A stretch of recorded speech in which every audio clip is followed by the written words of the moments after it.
Continuano anche oggi le consultazioni da parte del Presidente della Repubblica Sergio Mattarella. Oggi è la volta dei partiti più rappresentativi come il Nuovo Centrodestra, 5 Stelle, Forza Italia e il Partito Democratico.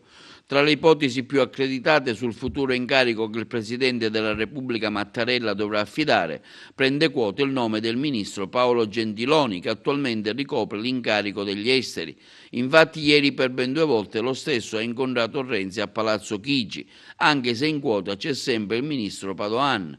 In ogni caso sembrerebbe che il governo che si andrà a fare sarà un governo di scopo, legato alla legge elettorale per la Camera e il Senato, in attesa che la consulta si esprimi sulla costituzionalità dell'Italicum che avverrà il 24 gennaio prossimo. Anche la nostra emittente, nell'ambito dei suoi programmi informativi, ieri nel corso di uno speciale ha parlato degli esiti del voto, della vittoria del no, della formazione del nuovo governo, del futuro di Renzi con l'onorevole Angelo Capodicasa, che da sempre ha sostenuto le tesi del no. Circolano già parecchie voci sui punti che la consulta vorrebbe rimettere in discussione, dichiararle incostituzionali. Quindi, e se ciò che circola corrisponde al vero, quella non sarà una legge utilizzabile, perché si parla del ballottaggio, si parla dei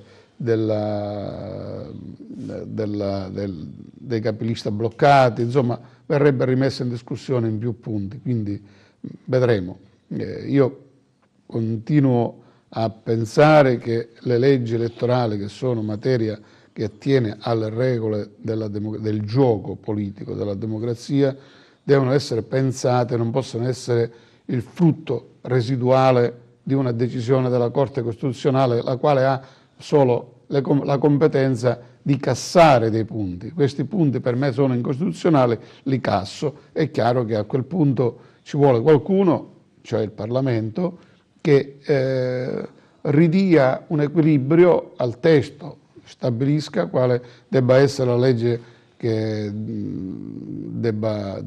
con la quale si debba andare al voto. Quindi io penso che prima di maggio lo scioglimento della Camera non possa avvenire, per diversi motivi, sia per i motivi legati alla legge elettorale e poi anche perché in primavera ci aspettano 2 appuntamenti importantissimi in Italia. Uno è, sia pure così rievocativo e celebrativo, è un appuntamento importante che è la ricorrenza del 60° anniversario del Trattato di Roma, il trattato che ha istituito l'Unione Europea.